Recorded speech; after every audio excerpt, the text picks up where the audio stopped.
का मतलब क्या होता है भाई? संरक्षण का मतलब होता है क्या? बचाव। क्या है? नहीं बचाव।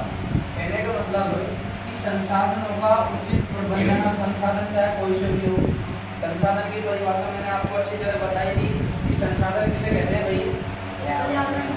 पर्यावरण में वे उपलब्ध सभी वस्तुएं जो मानव की आवश्यकताओं को क्या करती हो भाई? क्या कहलाती है? अब ये वही तो सारी चीजें हैं जो हमारी आवश्यकताओं की पूर्ति कर रहे हैं। वही चीजें है ना? कौन कौन सी है? ये सारे जो भी जल है, भूमि, वनस्पति एवं मृदा का उपयोग, ये सारे संसाधन है। तो संसाधन संरक्षण से आपकी अगर परिभाषा पूछ ली जाए तो आपको क्या लिखना है कि संसाधनों का उचित प्रबंधन, चाहे संसाधन कोई से भी हो। मैं यहाँ आगे पढ़ने वाले संसाधनों के नाम लिखे हैं, जल, भूमि, वनस्पति एवं मृदा का इस प्रकार से हमें उपयोग करना चाहिए कि जो आने वाली भावी पीढ़ी है उसकी भी जरूरतों का क्या बने। ठीक है, ये क्या होता है भाई? संसाधन संरक्षण। क्या होता है? उसके बाद में आपका बुक में अगला टॉपिक है कौन सा? भू संसाधन। और भू का मतलब जानते हो ना?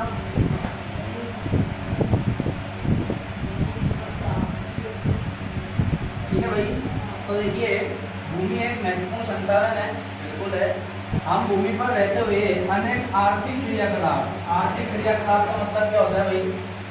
आर्थिक क्रियाकलाप का मतलब होता है कि वे क्रियाकलाप जिनसे हमें क्या प्राप्त होती हो भाई? जिनसे हमें पैसे प्राप्त होते, समझ लो ना? आर्थिक क्रियाकलाप किसे कहते हैं? वे क्रियाकलाप जिनसे हमें क्या प्राप्त होते हो? कौन से क्रियाकलाप कहलाते हैं? आर्थिक क्रियाकलाप। तो हम भूमि पर रहते हुए अनेकों आर्थिक क्रियाकलाप करते हैं, जैसे हम कृषि करते हैं, पशुपालन है, आखेट है, भोजन संग्रह, परिवहन एवं संचार। ये सारी व्यवस्थाएं आपको पता है ना, भूमि पर ही ये जमीन पे तो होती है ये सारी, कहीं और दूसरी जगह थोड़ी होती है। ठीक है ना? भूमि एक सीमित संसाधन है, इसलिए उपलब्ध भूमि का विभिन्न उद्देश्यों के लिए उपयोग हमें सावधानी से और एक योजनाबद्ध तरीके से करना चाहिए। ठीक है ना? भारत में, अब ये भारत का भू संसाधन है ना, एक टॉपिक लिखा लगा मैं छोटा सा, अलग से नहीं बनाया। इसमें देखिए कि भारत की लगभग 43% भूमि भाग पर क्या है? भू क्षेत्र, जो किसके काम आते हैं? आपके मैदान है जो कृषि और उद्योगों के विकास के लिए काम में आते हैं। ठीक है? और 23% भाग पर क्या है वही? भारत। और शेष बचे 27% भाग पठारी। ठीक है, हो गया ना 100%? ये टोटल करोगे तो आप हो गया 100% जो हमारी भूमि है उसमें 43% भाग पर कृषि और उद्योग स्थापित है, और आपके 30% भाग पर पर्वत, और बाकी जो 27% भाग है वो कैसे है वही?